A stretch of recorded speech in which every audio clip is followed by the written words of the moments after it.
आज आम्ही आलेलो आहोत BEd CET एक्झाम 29 मार्च 2026. आज BEd CETचा तिसरा दिवस.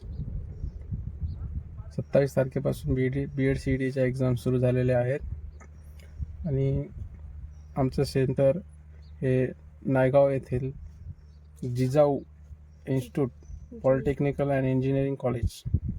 तर BEd CET सेंटरचे एक्झाम चालू झालेले आहे. एक्झामचा टायमिंग 11 ते 12:30 आहे. सो आता आपण जोडलेला आहे सेंटरला.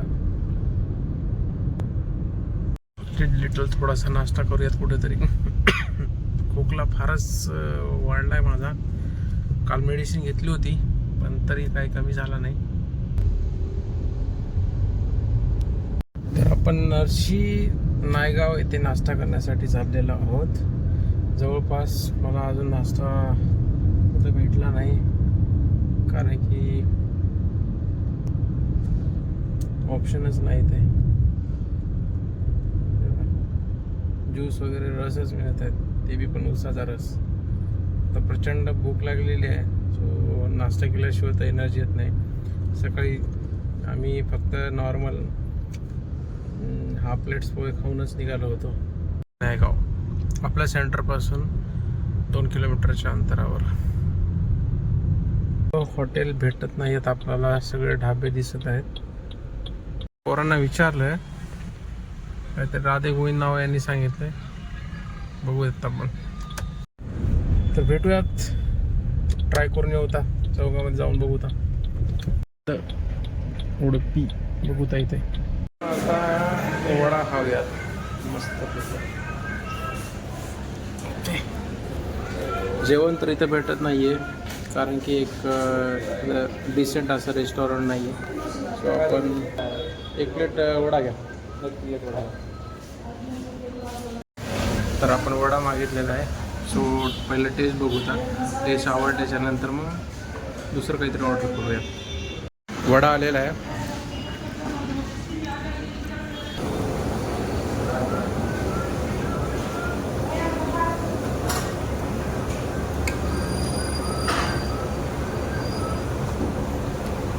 टेस्ट ओके आहे.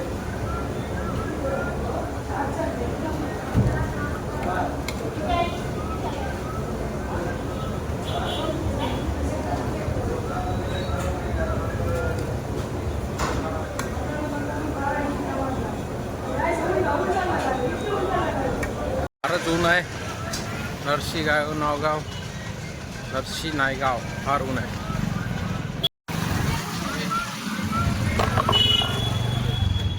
गाडीमध्ये आपण सांबार वडा खाल्लेला आहे आणि एक पाणी बॉटल घेतली होती. तो पाणी बॉटल 10 रुपयाची होती, पण सांबार वडा नांदेडपेक्षा महाग आहे. ते 40 रुपयाला सांबार वडा भेटलेला आहे. सो टेस्ट काय तेवढी व्यवस्थित नव्हती. तर मी परत एक स्प्राईट घेऊन आलेला आहो. सो गरमी खूप प्रचंड आहे. गाडीत आल्याच्या नंतर बरं वाटलं. सो आता निघूयात सेंटरकडे. 11 वाजून 10 मिनटं झालेले आहेत. सो अजून 1 तास टाईमपास करायचा आहे आपल्याला असाच.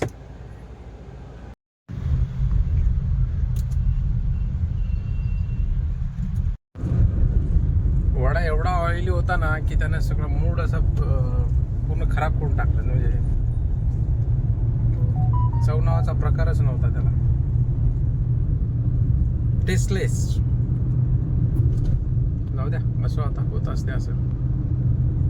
आता एक्झाम झाल्याच्या नंतर मिसेसची माझ्या कुठेतरी चांगल्या ठिकाणी जेवण करावं लागेल. कारण की इथून नांदेड 50 किलोमीटर. आपण नांदेडला पण जाऊ शकतो, पण आता भूक लागलेली आहे. सो एखाद्या तासासाठी आपण स्प्राईट घेतलेली आहे. ओके.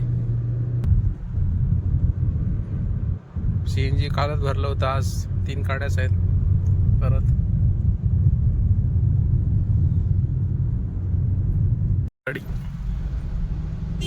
आलेला हो आता सेंटरच्या जवळ. कॉलेज दाखवतो तुम्हाला.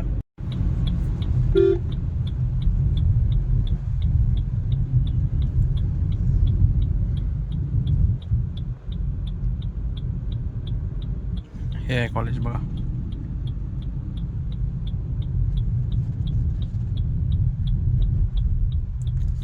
लोकांनी झाडाखाली सावलीसाठी गाड्या लावल्या आहेत आणि काही बाकीचे तिथं सेंटर जवळच बसलेले, झाडच नाही आहे तिथं. सो अशा प्रकारे सेंटर आहे. तर आपण फर्स्ट क्लास नाश्ता करून आलेला आहो आणि आता इथून 11:19 झालेले आहे. सो अजून 1 तास आपल्याला थांबायचं आहे इथंच. हे बघा असं कॉलेज आहे, polytechnical and engineering college Naigaon. राईटचा एन्जॉय घेऊयात आणि असाच टाइमपास करत बसूयात 1 घंटा.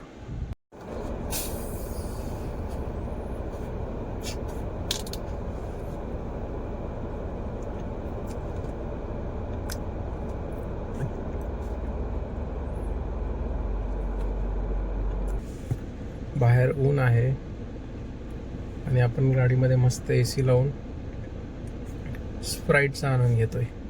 ऊन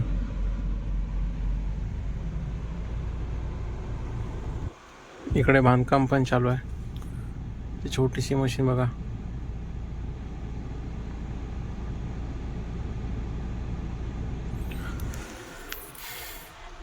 AC 3 याच्यावर आहे. चार करूयात आपण, म्हणजे अजून थंडगार आहे. CNGच्या 2 गाड्या आहेत. थोडा वेळ होता म्हणून मी म्हटलो आजूबाजूला जरासा राऊंड मारून होता, तर मला हा पोल्ट्री शेड दिसलेला आहे. फार मोठा शेड आहे.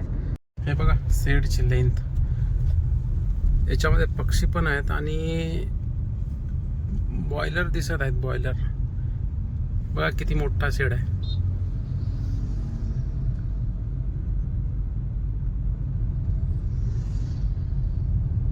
तर विचार करा याची कॅपॅसिटी किती असेल. 8 मिनिटं बाकी आहेत एक्झाम सुटायला. तर चला सेंटरवर पोहोचूयात लवकर. छोटे छोटे मुलं पण आलेले आहेत. Only 5 minutes are left to end the examination of B.Ed CET 2026. 12:30 झालेले आहे आणि लवकरच सगळे कॅन्डिडेट बाहेर येतील. 12:33 झालेले आहेत. सो एक्झाम झाल्याच्यानंतर थोडंसं व्हेरिफिकेशनचं काम असेल. सबमिशन्स कोणी केलं नाही केलं की प्रॉपर ज्याचं सबमिट झालं की नाही, कारण की B.Ed एक्झाम ही कम्प्युटर बेस्ड एक्झाम असते. सो थोडंसं त्याच्यातच 4-5 मिनिट जातात. तो सगळे कॅन्डिडेट्स येतीलच बाहेर. गेट ओपन करत आहेत.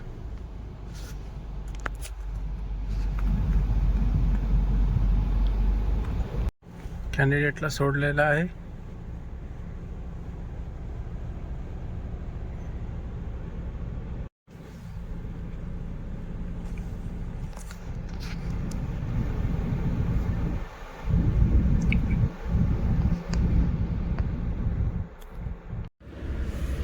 झाला का पेपर? इकडे तिकडे काय बघू राहिले तुम्ही? तुला बाहेर आहे वाटलं काय? गाडीमध्येच होतो. थोडं बाहेर गेलो 1 घंटा गाडीतच बसून आहे. कसा गेला पेपर? किती प्रश्न होते? सगळे सोडवले.